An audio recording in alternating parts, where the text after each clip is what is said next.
they might not know you only got 1 million subscribers, right? So they might not know. They might not who you are, bro. David, aka How to Beast, YouTube channel. Let's talk about that. The whole story, right? Because 6 years of grinding. Yeah, I feel like there's something to be said about that. 6 years of grinding, the consistency. So I was working as a software engineer. Then that's when on the side I started howtobeast.com, which was like the. So you smart though.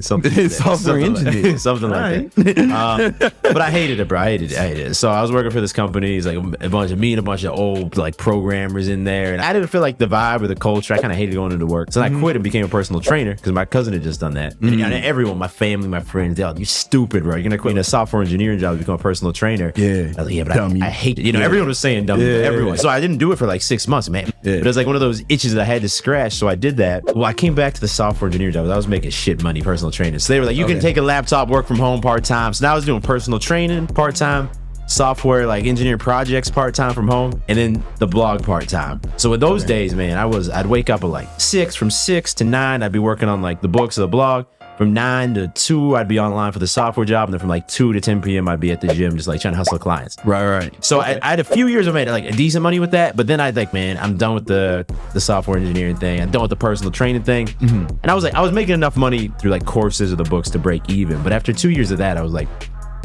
bro, I'm not just trying to break even on my money forever. So I was like, I'm going to give it 1 year of YouTube, because I was like on the sidelines watching other people's YouTube, and I was like, I like this, but I was intimidated because I was looking at other people's videos like, I can't do this shit. I can't even talk to the camera confidently. But like, I'm going to do this for 1 year. I'm not going to launch a single book or course, because I'd be like cranking out these courses for 2 months and then launching to make like $1,000 or something, right? Like, this is stupid. So I gave it a year on YouTube. I'll upload 2 videos a week. That's when I bought that camera, and that was January. And then we got to like August. What year is it? 2017. 2017. Okay. So my plan was like, if this doesn't work out, maybe I got to go back to like the software engineering world. I didn't want to, but I was like, I'm gonna give YouTube a year, just trying to build an audience and then see what happens. And then this is some of these old videos of me like picking up girls in like downtown Boston. My girl, she was actually the one who was filming a lot of the same girl. Yeah. Oh shit. So we met then. She met me when I was broke. So your girlfriend. She's my wife now, actually. Your wife? Come on, man. So she was filming you picking up girls in Boston for footage. Come on, man. That's a ride or die. I see why you married her. Not everybody could do that. No, that was like 8 months into dating, maybe 6 months. Like, it was pretty early on, but I think you had to like flirt with girls in her face. Yeah, she saw the vision though. She was day one. Yeah, no, she. That's like, gangster. Shout out to her, man. Because she'd be going to class and I'd be like, I got to film this video today. And this is my most viewed video on my channel, man. It's something about like how to approach girls the easy way, like what works every time or something. It's like 6 million views now, and it's don't even watch it because it's like these embarrassing pickups. But it was like she was late to class, and I was like, I got to film this video. She's like, all right, you got like 20 minutes to approach some girls. So we went over to the Boston University campus, and I'm like rushing. She's like, you let this girl go by, I gotta go to class. There's these awkward approaches. I'm just really forcing them. She was filming you doing cold approaches. Yeah, cold approaches. Yeah. God, I see why you married her, man. It's like she understood it. And so like August now, so 8 months after I started, some of these like approach videos started to pop off. And I remember we were visiting like Toronto for the weekend. I was like, I woke up, I was like, yo, what the fuck? We got another 1,000 subscribers overnight. Well, whatever money I have, I'm just going to invest it into this because it seems like we're getting some traction. So that's maybe when I got like the drone and the better camera and shit. And then it like reached a critical mass, man, where like the subscribers were building, and now I was like kind of, I guess, documenting my journey, trying to build myself up as a man too.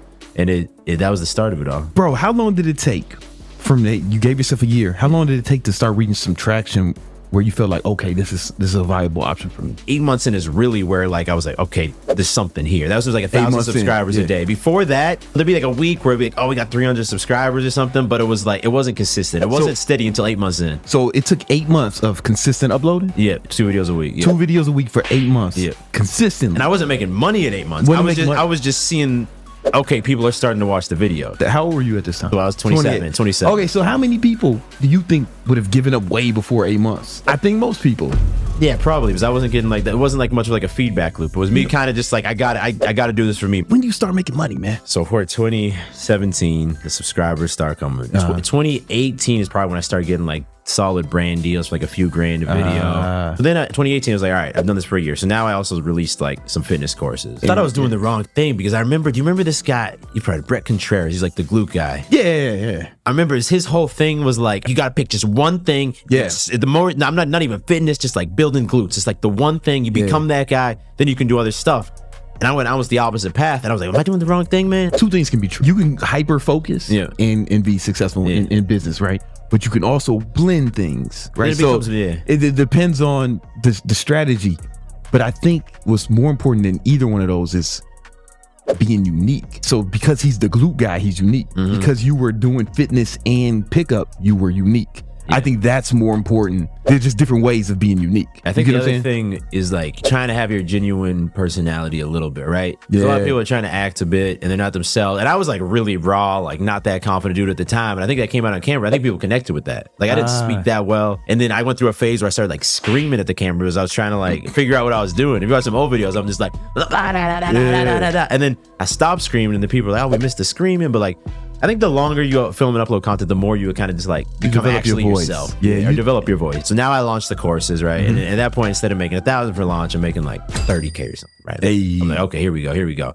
So from there, it was just like, well, I'm going to keep focusing on the content because it's got me here. I'm going to take brand deals as I get them. Yeah. And I'm going to release courses every 3 months. I'll do a new confidence course, a new fitness course, a new confidence course, new fitness course. And that was probably like the first level of entrepreneurship for me. Is that when things started really blowing up? That's when I got the drones out, bro. That's when I got the drones out for sure. It's 2018, maybe even into 2017. What made you go like full cinematic? You trying to like full like fitness pickup Casey Neistat is what you were. Well, no. Basically, that was it though. I followed guys like Casey, or like my buddy Max Tunin. He's always done kind of cinematic vlogs as well. I didn't know him at the time, but I followed like him, Casey, Peter McKinnon, and then separately I'd follow guys like Elliot Hulse or something, right? It was more just like shouting at the camera, and I was like, I kind of want to combine these things. And at first, I think that was actually the real combination, more than fitness and dating. I think the real combination was just like self-improvement advice and cinematics. And at first, bro, I got a lot of, there'd be people who were like, just give me the fucking tips. I don't want to see your day, bro. I don't want to see you walking down the street, bro. Just give me the shit. People vote with their views and their comments, you know? So I was seeing the trend and I was like, well, I'm gonna keep doing this shit. Yeah. And eventually those comments died off. Yeah. And now if I do a video sitting down in the studio, people are like,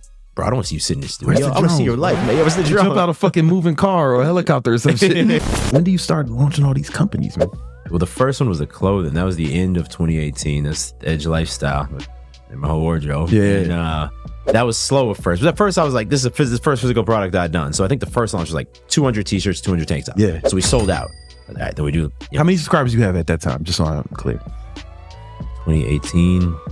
500,000, 500,000, something like that, man. I don't know. It got real quick. From 500,000 to 1 million, though, it was just like, and then after I got to 1 million, it kind of bottomed out for a minute, but that's how it goes. So, but that was it was kind of like launch by launch. Let's see how much we can sell out. And at first I was packing these orders in my apartment, but then by the third launch, we had 2,000 units, and Julia, my wife now, my girl, she's like, we can't live in this apartment anymore. It's just clothes everywhere, right? She was helping you with that the whole way. Yeah, she was packing the orders with me and shit.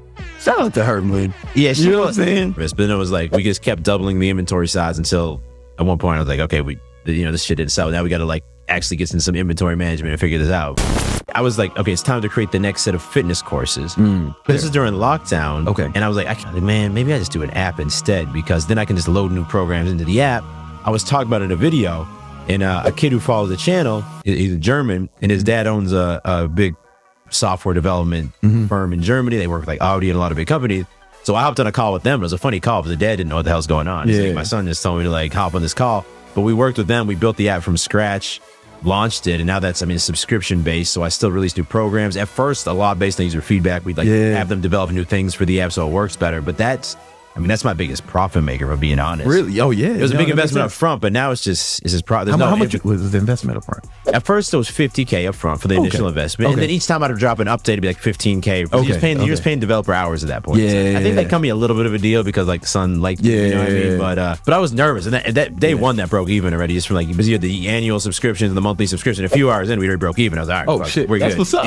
So that's doing really well. And then you decide, because I remember you called me. Yeah. When this was dropping, and I do want to apologize to you. I'm a bad influencer, bro. Yeah, like, you are, but it's all good. I'm like one of the worst. It's not disrespect, it's incompetence. When you're a business owner / influencer, things change. But I really do like it. You know what I'm saying? And you sent me the prototypes as you were making it. Yes, right. I really appreciated that. He sent me the watermelon. I was like, okay, that's racist. But it's cool. I do like watermelon. Like it. And he was right. You were right. I loved it. But it's racist for you to assume that. So this business has been the least successful. No, so it had a good launch to my audience. But first we launched 2 flavors of pre-workout, 1 flavor of protein.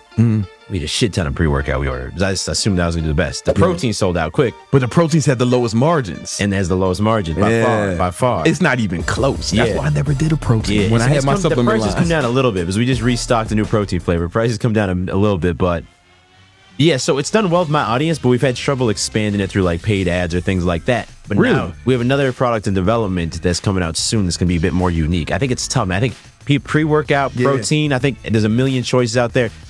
I promise you, if you look at the back of this label and compare the doses of the different ingredients in there, this shit is legit, man. No, it's. I promise, it's better than anything else in the market. It's not close, but the problem is with marketing, everyone's saying this. Everyone's saying ours is the science-based one. So what we realized afterwards, like, we're just screaming the same shit as everyone else. It didn't really hit. It's part of it's also been like a focus thing where because it didn't catch on a lot, and I have the other businesses, I haven't been able to be like, it makes sense from a time perspective for me to invest a lot of time into like the one that's doing the worst. When if I just invest this time into one of the other businesses, I'm gonna make more money. You know, that makes sense. But when we release the new product soon, which I'll send you, I'm not gonna say what it is yet, but it's a more unique supplement for men that I think has legs in terms of like paid ads for people who don't know me.